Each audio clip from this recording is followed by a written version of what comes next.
In this lesson, we're going to learn about the mod and int functions in Microsoft Excel. The mod and int functions in Excel are basically used when you're doing division within Microsoft Excel. The int is when you're dividing two numbers and you do not get a remainder or leftovers. That's when you use the int function. And the mod function is whereby we just want the leftovers or the reminders, and we discard the full number in front of the remainders of the reminders. Okay, so let's say we divided something and we got 2.3. Using the mod function, the 2 is going to be discarded and you're just going to be left with 3. But let's say we're dividing 2 by 2 and we get 1. The int function is only going to get the 1 only. Or if you're dividing, then you get 2.3 and use the int function, we're only going to get 2 and discard the 3. So let's see it in action. So in this formula, in this Excel worksheet, we have just used the formula text function to display the formulas which have been used over here.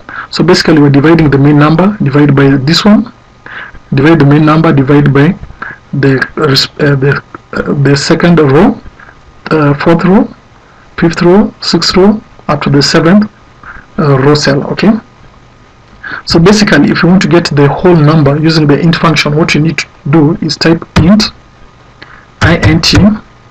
open the brackets, then highlight the result because we just want the full number, then press the enter key. Then once you do that, just use the autofill function, and that is how you get the int the whole number with after this number has been calculated. Okay, so let's see if you want to get the remainder after these two. If the 36 and 12 have been divided, what is the remainder? How are you going to get that? So we're going to use the mod function, type mod, open brackets. You need to put the main number, comma, by the divisor, which is this one. But because 36 is going to be an absolute, is not going to be changing, we need to put our cursor at A2, then press the keyboard shortcut F4 to make it an absolute, then we close the argument, and you can find that it's 0. When you use the autofill handle, you can clearly see the results, and when you highlight the formula, you can clearly see that A2 is remaining absolute, but the number, the divisor, is changing. So when you divide 5 by 36 by 5, you get the whole number of 7 and you get a remainder 1. Those are the mod and int functions.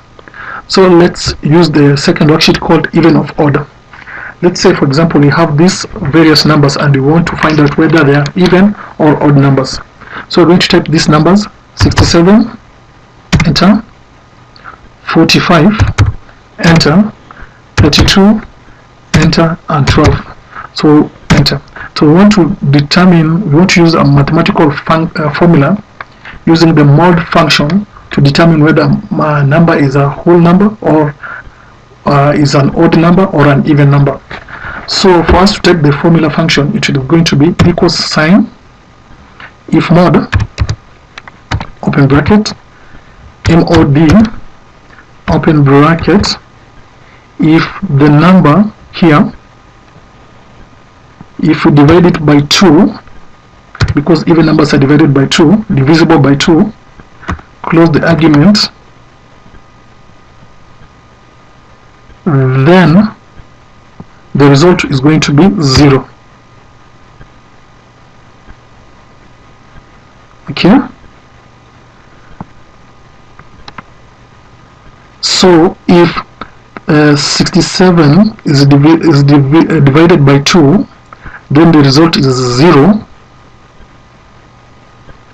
The true statement is going to be, open quotation marks, you're going to get an even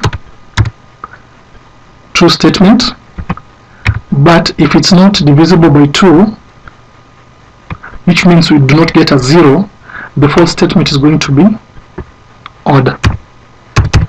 Close the parentheses, then close the argument. So if you copy the formula downwards, you can clearly see that 45 is odd, 32 is even, and 12 is even. And that is how you use the mod function to check if a number is even or odd. I'll see you in the next lesson.